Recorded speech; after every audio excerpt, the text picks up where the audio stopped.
welcome back to another video. Just want to show a couple of the large bore tenor trombones I got recently, bringing my total up to 7 large bore tenor trombones, which is approximately 7 more than I need. But that's just how it goes sometimes. I only have 4 basses right now, which is pretty low for me, gotta say. But I have just way too many large bore tenor trombones, and these two are a large reason why. For some reason, someone put up 2 of these on eBay in the same listing. They're just like, yeah, this includes everything in the pictures. And it was 2 Con 88H TGs. These have real Greenhoes valves on them. And someone's just like, yeah, whatever, there's no cases, but take them both. And I was like, okay. I recently sold one of these for a friend. It was kind of his backup horn. It did not have the removable lead pipe slide that these do. They both have the same slide and the same lead pipe. And that one just had a touch of extra resistance that was, in the end, not what he was about. Just kind of, he plays in Edwards most of the time, and it was just not the right vibe. For someone, it is the right vibe. These don't really have that extra resistance. They just kind of the normal con feeling, which is just a little more feeling right at the face, that just a little bit of resistance that makes some things a lot easier, actually. And they have that beautiful con color to the sound all the time because they have the thin bell HT. Let's see, you can probably see that on the bell in the engraving there. There we go. Get that out of the way a little bit. These are both HT, so you have the thin bell, more like the Elkhart bells. This one has a bunch of little pings on the bell from someone putting in mutes, I can only assume. They've both been played a fair amount, but they're both also in like pretty good shape. They both have completely usable slides. Valves are both in very good shape, and they just have like little dings and stuff in places. I'm not really sure where they came from. This is not an instrument you would have bought for like a high school, maybe for like a college studio, but like usually don't buy large tenors for those. They weren't used for marching band. Like, I don't get it. Anyway, I got both of them. They're both extremely good. I've been playing them today, and they're just really fun to play.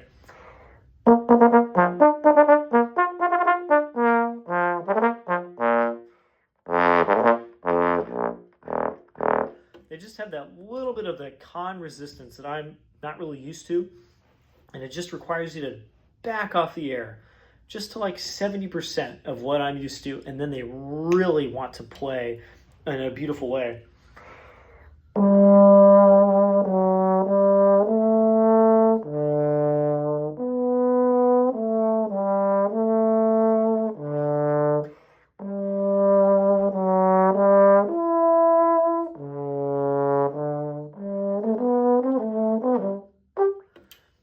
I can really tie lines together with just this nice, like, I'm not going to say thin, but just kind of dense airstream that's really easy to manipulate. Just kind of a blast to like play beautiful music on. Played some like French etudes today. And I played some loud stuff. And once I figured out that you can't just like throw air at the things,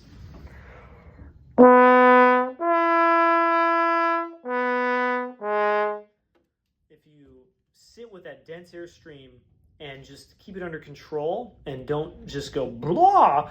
It has such a cool, like, carrying color to the sound as you play really loud. And it's not hard once you figure that out. Right now I'm using my Doug Elliott G Plus cup. The G cup just feels a little tiny bit shallow, like little too much of that face feel, just kind of like gets into the face rather than right in front of it. But this kind of seems to dial things in. Like, really stellar horns. They're both really good. I should say they're slightly different. They both play really well.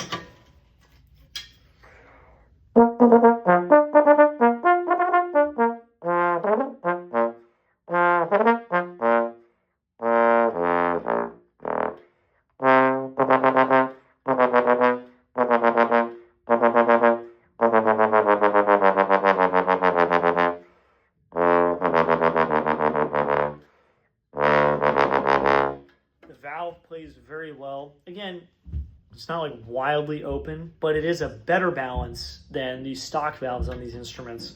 And I think just kind of better than the CL valves. The CL valves are so big, they're so heavy, and they have such a weird, I don't know, the feeling on them is very strange for me. This is just right there in the middle. Honestly, I've not played a 42 Greenhoes that I thought played like this. This just feels awesome. The 42 Greenhoes can be good. I have not played one that like blew me away. It feels like Mick Mulcahy has all of those or something. I'm not sure. Really cool instruments. What am I going to do with them? I don't know. I've 7 tenor trombones, large tenor trombones, just the large ones. And I play large tenor like 3 or 4 times a year. And I almost always do it on my Y-Fort with my Doug Elliott G cup, my slightly smaller one. So having 2 cons that are exactly the same, I don't know how that fits in. And on the same thread, I also have way too many mouthpieces. I talked about this in my last video. I've been on a safari trying to find the best large tenor mouthpiece. And since I don't play a lot of large tenor, it's really hard to end the safari because like I have no reason to stop. There's no like big thing that I have to play a lot of that's making me stop. So I got 2 Doug Elliott's. I got a G cup and a G plus. I have a Lexan rim on here right now. That's just kind of a placeholder. I honestly do not like the Lexan rim at all, but I do use it when it's cold. So I've got 2 of those. Not that one yet. This one. I have this Bach 3G that I need to get replated. The rim is a little messed up, and it's like a really good 3G. It's got that cool Bach color to it. Let's see if I can make that happen right now. I have literally not played that on this horn.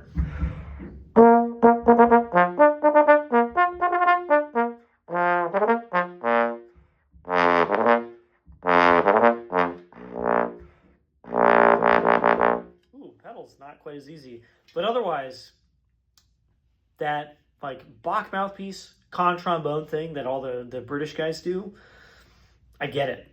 It sounds awesome. This is just like not really playable in its current condition because the plating is coming off. And then I have the most expensive version of that mouthpiece ever, Greg Black 3G 5GD L277 number 1. So like 55 different options. That ends up being a Bach 3G. They're like almost identical.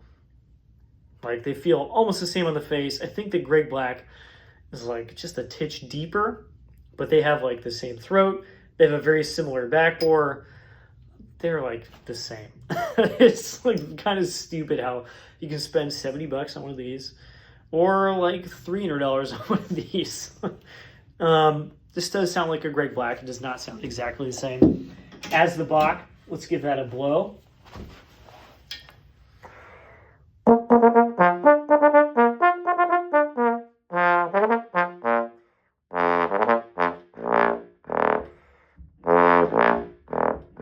Yeah, pedals not feeling super great today. This, I can't tell if it's just like the back bore is like a little too open or it's like a little too deep. It doesn't seem to quite match the cons. I can play it, but it's more tiring and the color and the sound just goes away a little bit. Let's see. Yeah, here we go. I got my New York 3.5. This is also Greg Black. And last time I tried this, it kind of worked.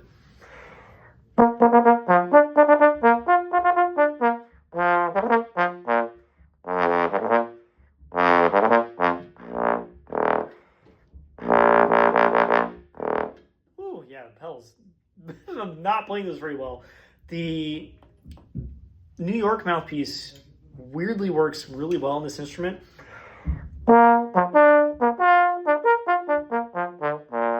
It's crazy how much these project and like do not have feedback. I can hear the sound coming off the wall, but not coming off the bell. I also have Greg Black, a Douglas 3-star. This is a custom, like a Lessie New York kind of setup.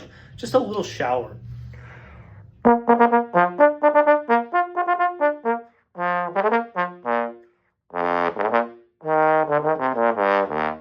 that actually matches pretty well. That feels really good. I feel like when you're testing these mouthpieces and you get a feel for it, you get a feeling for where that face feel is. If it's really far away, then things are like too open. You have to do too much stuff with the face. Everything kind of closes up. And if that face feel gets into the face, it's too resistant. And it's really hard to just kind of play, use your air. Things are kind of backed up. And that feels like the face feel is in the same place as my Doug Elliott. And then I have my collection of Greg Black 3G, 5Gs. I have a regular weight and a medium weight, which is a little bit heavier. And I don't know if I've even tried these on this yet.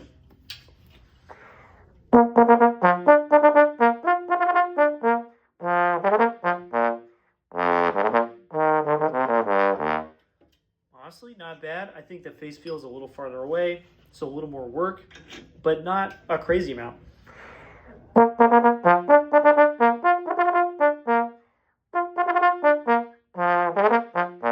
Yeah, this is the medium weight, so articulation's just a little harder, and you heard me mess it up. I actually think the regular weight is the best one.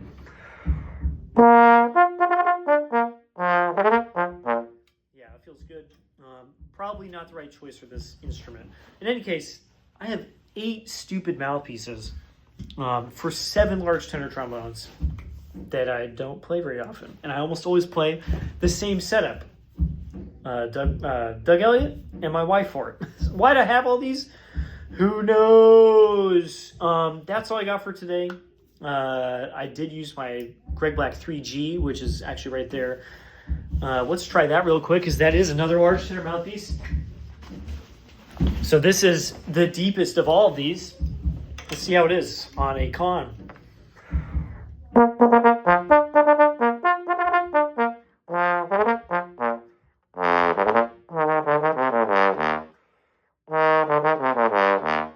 Yeah, that works, but it would be a lot of work. Surprisingly not as bad as I thought, and actually a little better than the 3G 5GD 277L number 1. This is a little better than that. That's interesting on this particular instrument. On my box, this sucks. It's like way too open. It's way too big.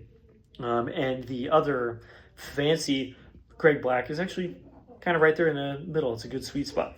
So that's all I got time for today. I'll have some more fun toys next video, I'm sure. And I'll see you all in the next one. Bye-bye.